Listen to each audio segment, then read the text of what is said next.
This is K.N.Fitzwater and you're watching my channel. So today we're going to talk about the butterfly effect. The butterfly effect is based on the chaos theory, where a small insignificant action is going to create a larger impact in this complex system that it is in. The term butterfly effect comes from the example where a butterfly's wings could create a hurricane in this weather complex system that we have. Now, this is normally done through choose your own adventure games, where it's done in books, it's done in video games, where any action that you take has a series of events that occurs afterwards, where it creates a whole new adventure for you, or it creates new events you have to attend or deal with as this story progresses.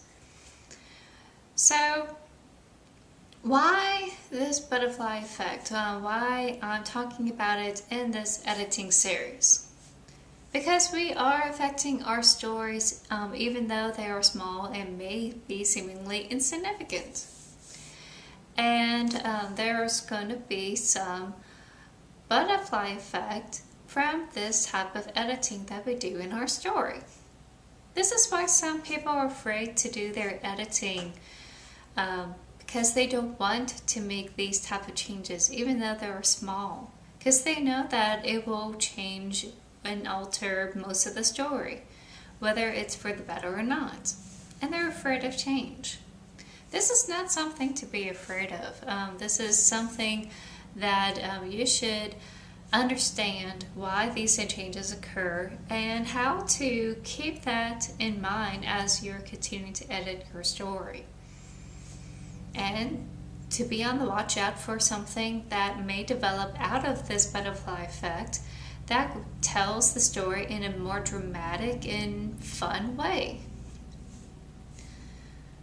So, to deal with the butterfly effect, it's best to write from the beginning all the way towards the end and going from chapter by chapter. Not all authors do this. One of the great authors that we have is George R. Martin. He is able to do a little bit of head hopping with his books, and he was able to get away with it because each chapter is just a looking glass through one character's eyes of the events that unfold before them. And he's able to do this out of sequence of his story's timeline. And he does it in random spurts of action. What George R. Martin was able to do is keep the butterfly effect in mind when a certain major event occurs, and able to edit any sort of chapters that came after that event, and able to alter them in a way where it was able to take the turn that needs to turn. For instance, the Red Wedding.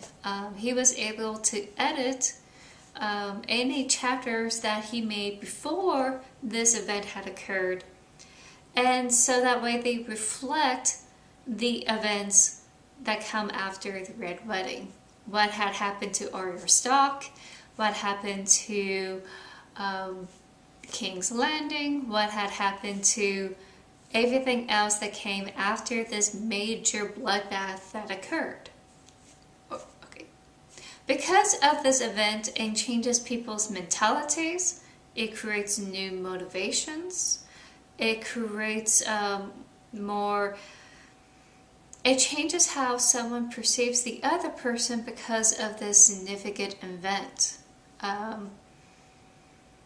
And just because what one character did earlier in the story doesn't mean it's going to be forgotten as the story progresses by another character. They may end up becoming an obstacle because this character created or did something during this event, and this is going to affect them for the rest of their lives. So when you are doing the butterfly effect, even if you are doing the George R. R. Martin route where you are head hopping a little bit, you want to make sure that you edit all the future chapters that come after that significant event to reflect that event that occurs. Think about where the characters are when this major event occurs. Think about their interactions with each other because of this event and how that event changes their mentality to where it creates new motivations and goals because of this. Because of the Red Wedding, Arya Stark was able to go off into her journey with the Hound. They went on a little bit further. Eventually she went above Rose and became this elite assassin. When she came home, the very first thing she did is to destroy the House of Frey because of this Red Wedding. This event had changed her motivations and her future actions. If it wasn't for the Red Wedding, we may have her be brought before the House of Stark while they're at this wedding and possibly never adventure with a Hound, possibly never gone to Barbaros, never gone to become the elite assassin, and maybe the House of Frey would still be standing along with Robb Stark and his wife, etc. And it's possible that the Boltons would never decide to go through with their coup and try to take over Winterfell. So you have to consider how other people's actions occur in this event, in this story, and how it's going to affect them from years to come. So one of the key things you have to keep in mind when something does occur and you're going to take things in a different route. The main character interacts with another character and that ends up taking another turn in the story. It's possible that they may be interacting with the villain and they may not recognize the villain. Just like in the detective novels, the inspector is going to go through all their lists of suspects. One of them may be the killer. How are they going to react to the inspector giving these questions? Do they think, oh, they are close? Or do they realize that they left behind a certain piece of evidence that they didn't mean to? Now they had to backtrack and take care of it. This is something you have to think in the back of your mind as you continue on in the inspector's inspection. This is what the villain is going to do. They're going to try to clean things up, and it's possible they may slip up or make a mistake where part of their cleaning up is going to be seen or showcased to the inspector. So this is another part where you may have to keep in mind, not just for mystery novels, but for any sort of novel where if main character interacts with a villain or a antagonistic force, how does that antagonistic force is going to change their motivations and their goals and how they're going to start interacting with the world around them. And it will change, but not everything is going to change. You will notice that as you progress through your butterfly effect, certain key points have to stay fixed. For instance, let's say in the Star Wars The New Hope, you still want Luke to rescue Leia. What if you have Luke captured by the Empire? Let's say he didn't go after R2-D2, says, oh, I'll get another droid, I'll figure something out, and decide to not go that route.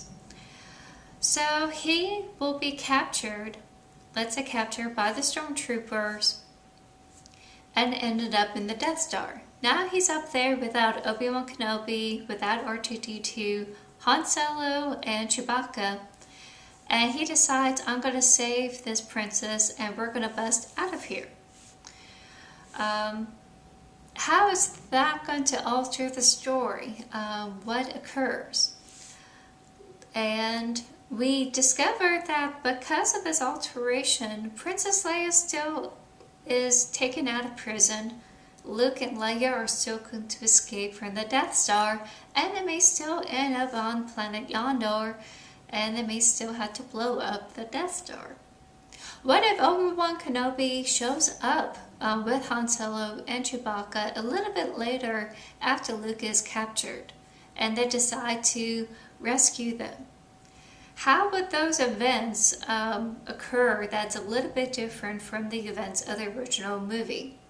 Eventually, Obi-Wan Kenobi may pass away, or maybe he has not, and was able to start teaching Luke about the Force because he was able to demonstrate it before Luke, and decides that, hey, I want to be just like Obi-Wan Kenobi.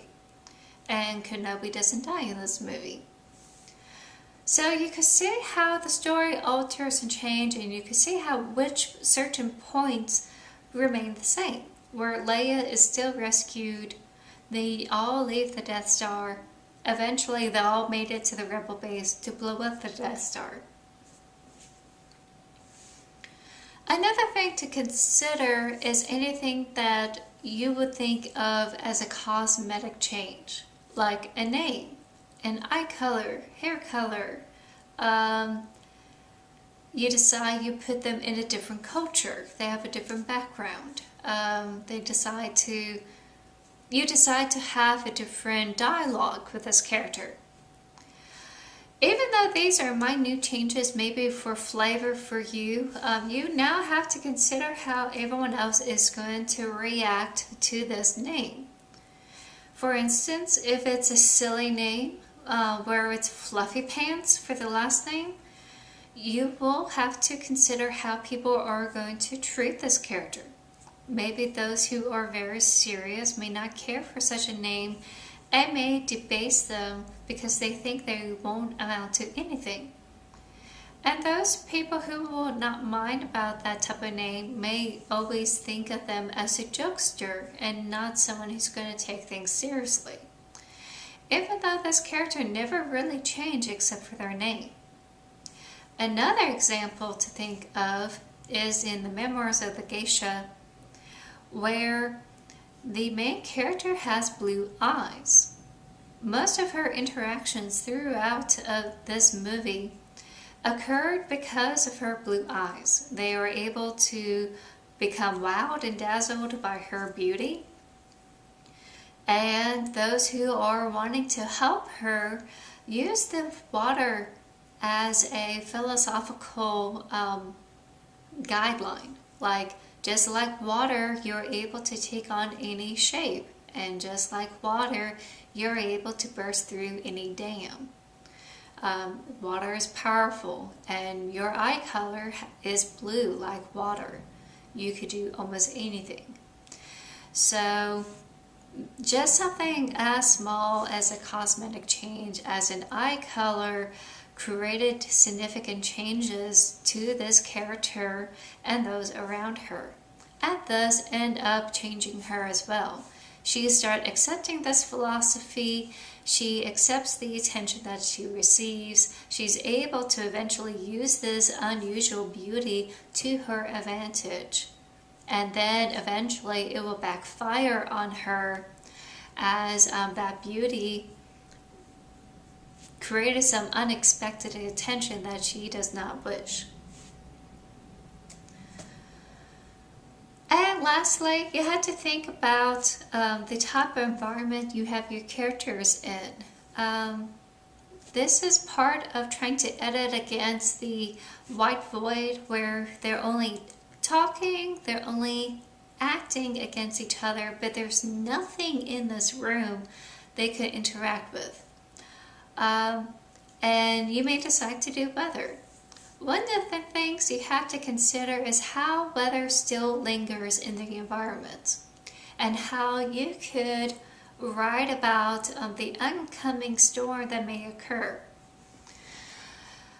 And you have to think about how it's going to affect any sort of events that may come afterwards. For instance, we have rain in London, which is pretty normal, but for some reason you forgot to mention about rain in your novel. And this is a detective novel. So let's say that you have gray storms coming up throughout like a couple of chapters, and then in this climatic clash where the hero inspector fights against this villain, but they don't know who it is because it's dark and stormy, and they manage to flee. That rain is going to wash away some outdoor evidence. It's going to wash away footprints, it's going to wash away hair, any evidence that is not properly contained, like it's in paper, may be soaked. You're going to have evidence washed away or damaged in this weather. It's possible the inspector may have a coat from this rain. Maybe they're not used to this weather and they got chilled because they're not dressed for it, because they're fighting this villain and they're just caught up in this. And also mention about the environment after it's done. When the sun finally comes out, the roads will still be slick. And it's possible there may be some car accidents if there are cars.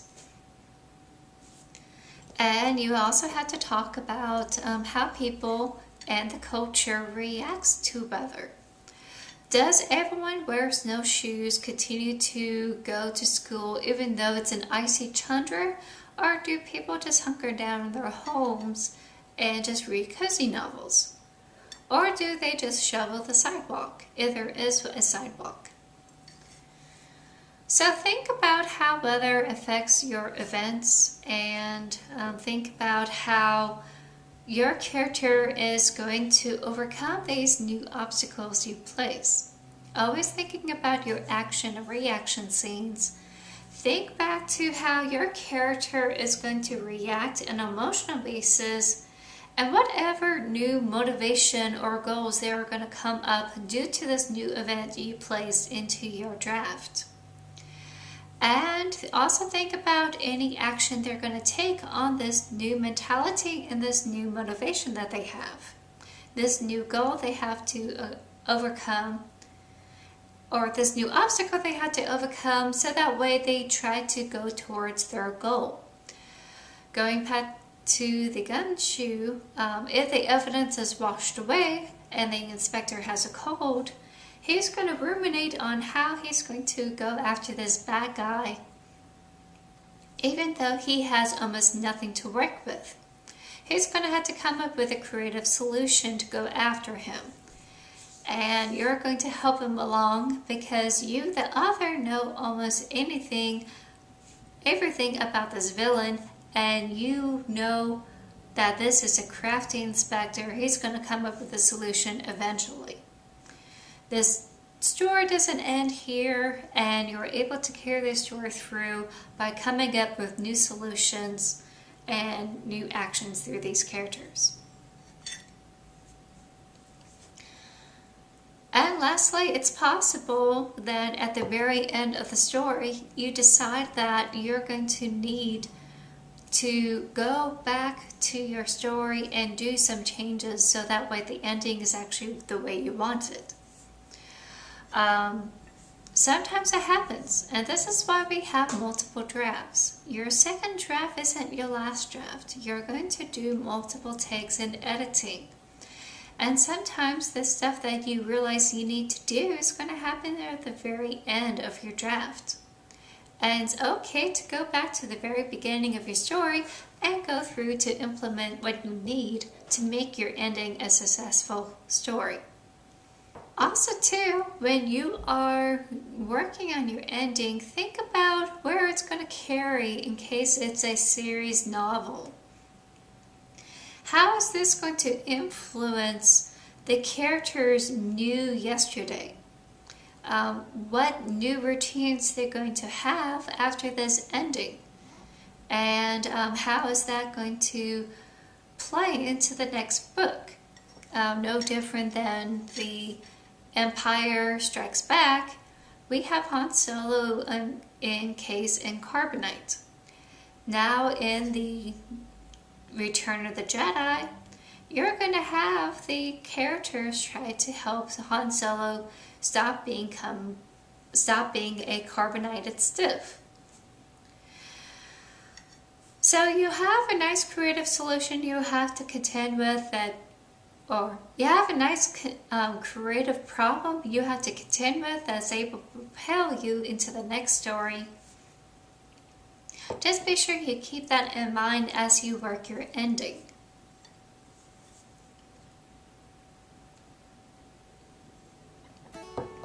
So I hope this video helps. If it does, give this a like.